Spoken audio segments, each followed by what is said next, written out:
Right, everyone. Hello.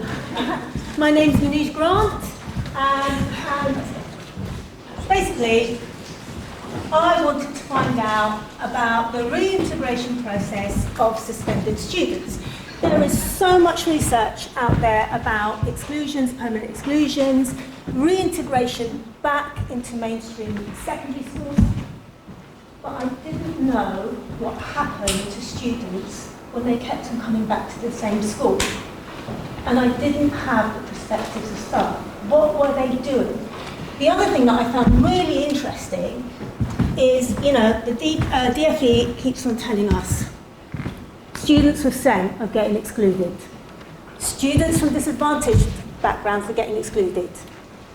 And we're getting all these figures. But I sort of started to become a bit cynical about it, because what are schools doing?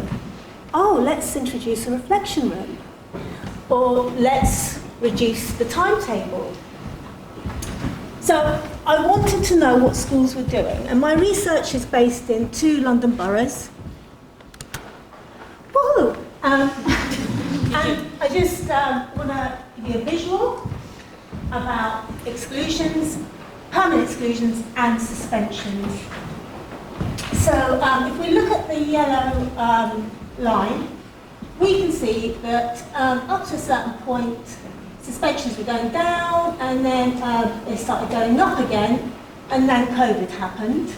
Can't ignore COVID, can we? And then exclusions started going up again. So now, this is the most recent research.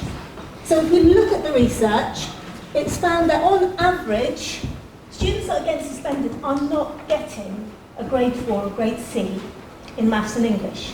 These basic literacy and numeracy needs.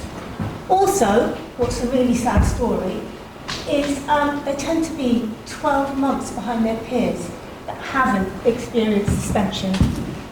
I need to sort of plan this better where I don't walk across the stage. So I had 3 research questions, and I'm going to take you a bit on a journey here, not a magic carpet, but on a journey. So, in secondary schools, what are the steps taken when we're integrating students back to school? Okay, what makes it effective? And what are the challenges and barriers? So, again, I've done it again. So, those who don't know me, I'm all about the numbers, right? So, I wanted to look at the secondary data, the exclusion data from the 2 boroughs. And the exclusions officer very kindly gave me the most up-to-date exclusion figures. And I wanted to know what the story was, because it's really important. What are the numbers? Then I did a staff questionnaire, just to let you know. I looked at 20 mainstream secondary schools, and these were the ones that came up as having suspended or excluded students. I got 15 responses, but 9 schools participated. I won't go into how difficult that was, but it was. And then, EP questionnaire, and these were the EPs that worked in both boroughs.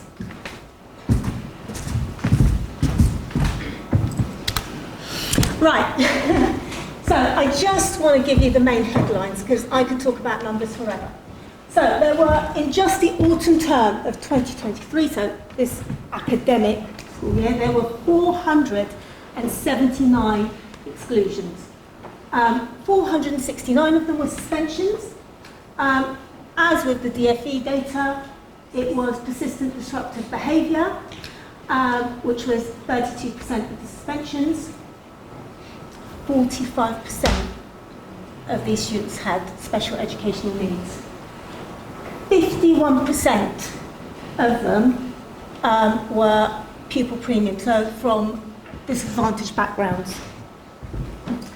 So 9 out of 20 schools, this is interesting, had suspended students on 3 or more occasions. There was one school that had suspended students 12 times. So that's 28%. And overall, from autumn 2022, because I compared the figures, the suspensions had increased. So, hey, what's going on here? Let's find out. Okay, so I sent this questionnaire out, and these were the consistencies I found. Whether they're good or bad, I'll leave that for you to decide. So first of all schools reported that they had reintegration meetings. The meetings were mainly conducted face-to-face. Some schools said when parents couldn't make it, they did it virtually.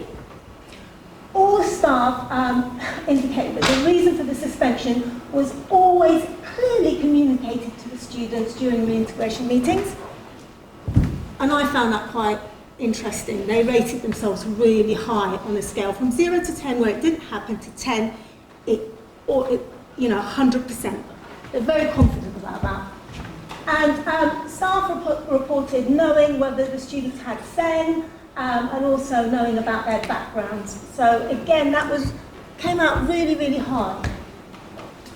And what I found interesting is no pastoral staff attended the reintegration meetings. So they were either the head teachers, heads of school, and assistant or deputy heads.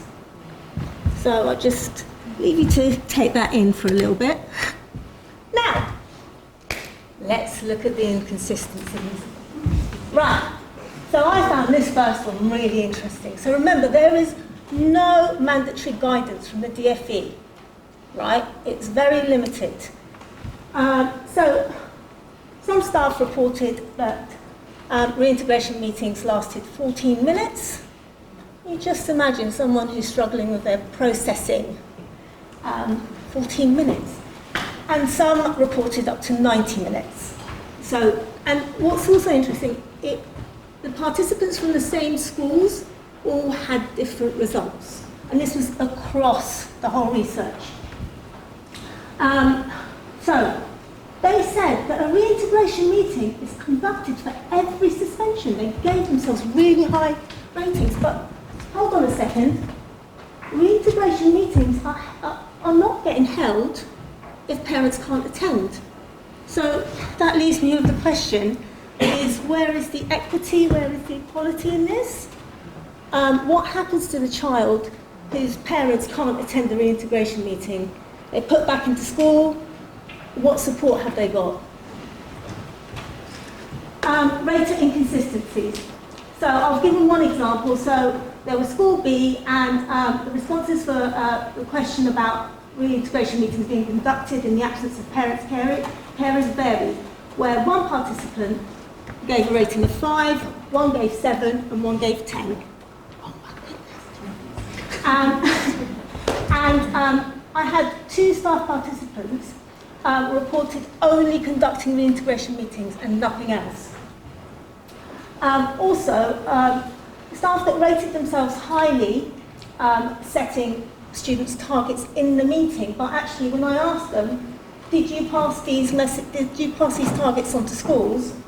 The mean was 6.4, where there were 7 participants who rated their practice at 6 or below. So actually these targets that are getting set in meetings, they're not getting passed.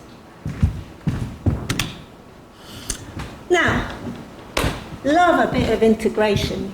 So I looked at the data and suspensions, and I looked at the results I was getting. And I found a lot of interesting things, but I thought I'd just report the 3 main ones. And that was staff were asked about sense of belonging, but I didn't want to just write sense of belonging. So whether they made the student feel valued, welcome them back. And the schools with the highest suspension rates rated themselves very poorly on that. Is that a coincidence? Maybe. And I found that the school that had dramatically decreased their suspension, they had started having meetings where they weekly discussed students that were at risk of exclusion. So again, I found that very interesting. And the other thing I found really interesting is that 13 staff were asked about the importance of reintegration meetings. And the most common reason given was for them to talk about what the kid did wrong.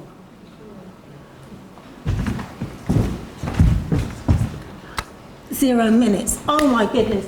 Okay, so really quickly, can I just go on for another minute? Okay. So what factors contribute to an effective reintegration of a suspended student? Now, I wanted to show you a direct comparison between staff and EPs. So, staff spoke about their communication, being able to communicate with each other, about consistency as well.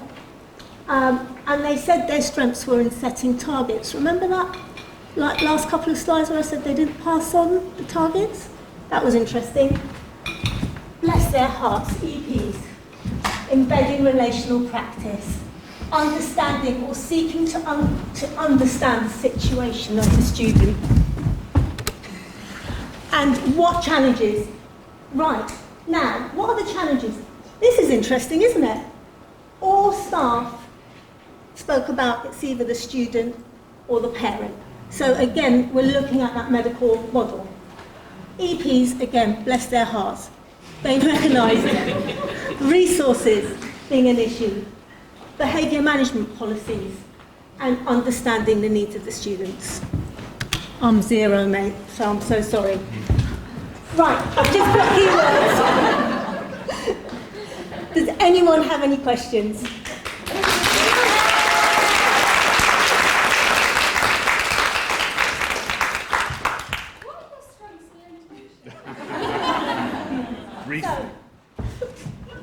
It was really difficult getting staff to participate. I mean, the EPs were fabulous, but I joke, but actually I turned up to a school and one member of staff hid under the reception table because she just didn't want to do the questionnaire. My strengths was this area has not been researched, so I feel that it's an important matter and it needs to be taken further.